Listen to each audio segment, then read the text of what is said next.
सद्गुरुदेव शिवमुनि महाराज की जय। मनुष्य भगवान की जय।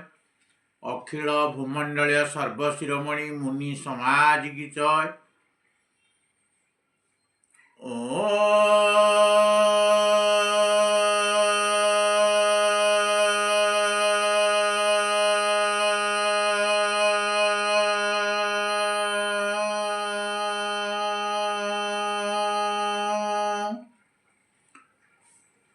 आज सर्वप्रथमे आत्मदेव को स्तुति करी आत्मज्ञान विषय किछि आलोचना करने को जाउछि। तत्संगे संगे समस्त मुनि मुनिमती और जिज्ञासु जनता जनार्दन को मोर सत्प्रेम जय जीव। आज आमे योगर संक्षिप्त परिचय विषय आलोचना करिबा। योग एक पुरातन आध्यात्मिक विद्या। भारतर मुनि ऋषि माने यही विद्या अध्ययन करी यार क्रियात्मक साधन करी आध्यात्मिक और भौतिक क्षेत्र में उन्नति करी शताधिक वर्ष निरोग जीवन यापन करुथिले। आमे वर्तमान सही विद्या ठारू दूरे रही काल्पनिक देवी देवता पूजा करी घोर अंधविश्वास रे गति करी आत्मबल मनोबल और योग बल को हराई बसीछे। फल आमे रोगाक्रांत होई प्राणशक्ति दुर्बल होई पड़ुछि और आयु मध्य आमर कमी जाउछि। शरीर मन और इंद्रिय माने स्वेच्छाचारी होइछन्ति।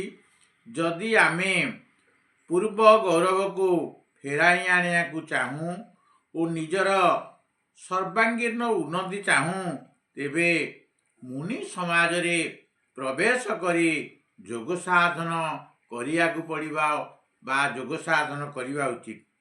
तेणु प्रथमे जानिबा दरकार जे योग कहा कहा जाए। साधारण लोक माने कहती योग होची एक प्रकार व्यायाम, किंतु यह ठीक नुहे। पतंजलि मुनि कहिछन्ति वा लिखिछन्ति जे योगश्चित वृत्ति निरोध। चित्तर वृत्ति गुड़ी को नियंत्रण करिवार नाम होची योग। आउ वृत्ति ए वृत्ति केते प्रकार ओ कौन कौन से पतंजलि मुनि मध्य तार उत्तर रे कहिछन्ति जे वृत्तय पंचतया क्लिष्टा अक्लिष्टा। अर्थात वृत्ति पांच प्रकार किंतु दुखदायी और सुखदायी भेदरे यह हेउची 10 प्रकार। यदि आमे प्रतिदिन अभ्यास करी मन को यही वृत्ति गुड़िकरू अलगा करिनेबु तेबे मन आम अधीन को आसीजिवो। यार फल कौन हेबो तार उत्तर देवा को जाई से पतंजलि मुनि कहिछन्ति बा लिखिछन्ति ये तदाद्रष्टु स्वरूपे अवस्थान। यार अर्थ हेउची सेतेबेले द्रष्टा बा साधक निज स्वरूप रे स्थित हेबो, जहाकू योग भाषा रे समाधि अवस्था कुहा जाए।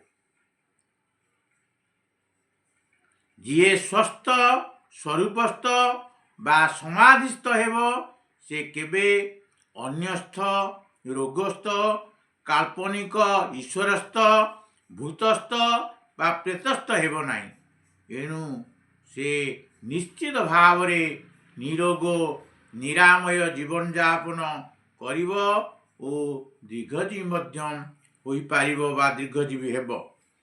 योग 8 भारी विभक्त। एणु एहाकू अष्टांग योग कुहा जाए। से गुड़िक हेउछे जम नियम आसन ପ୍ରାଣାୟାମ, ପ୍ରତ୍ୟାହାର, ଧାରଣା, ଧ୍ୟାନ ଓ ସମାଧି।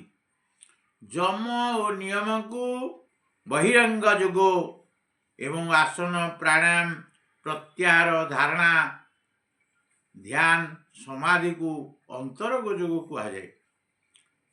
ଯମ 5 ବିଭକ୍ତ, ଯଥା ଅହିଂସା, ସତ୍ୟ, ଅସ୍ତେୟ, ବ୍ରହ୍ମଚର୍ଯ୍ୟ, ଅପରିଗ୍ରହ।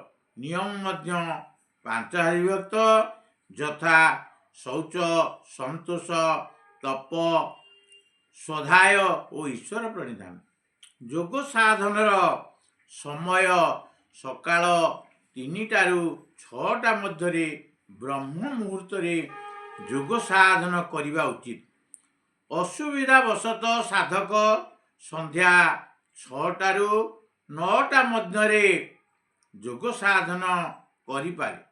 ବୟସ ସୀମା 8 ବର୍ଷରୁ ଅଧିକ ସମସ୍ତ ମନୁଷ୍ୟ ଯୋଗ ସାଧନ କରିପାରିବେ। ଯେକୌଣସି ଦେଶ, ଜାତି, ଧର୍ମ, ବର୍ଣ୍ଣ ନିର୍ବିଶେଷରେ ସମସ୍ତ ଯୋଗ ପ୍ରେମୀ ବ୍ୟକ୍ତି ଏହି ଯୋଗ ସାଧନ କରିପାରିବେ। ଯୋଗ କରିବାର ସ୍ଥାନ ମନର ଏକାଗ୍ରତା ରହିପାରୁଥିବା ଯେକୌଣସି ସ୍ଥାନରେ ଯୋଗ କରାଯାଇପାରେ। କାଠ, ଖଟ ବା ସମତଳ ଚଟାଣ ଉପରେ ନରମ ବିଛଣା ପକାଇ କବାଟ ବନ୍ଦ କରି ଯୋଗ ସାଧନ କରଣୀୟ। ମୁନି ହୋଇନଥିବା ଲୋକଙ୍କୁ ଏ ସାଧନ ଦେଖାଇବା ଅନୁଚିତ। ମୁଁ ଏତିକି କହି ମୋର ସତ୍ସଙ୍ଗକୁ ସମାପ୍ତ କରୁଛି। ସମସ୍ତଙ୍କୁ ମୋର ସତ୍ପ୍ରେମ। ଜୟ ଜୀବ, ଜୟ ଜୀବ, ଜୟ ଜୀବ।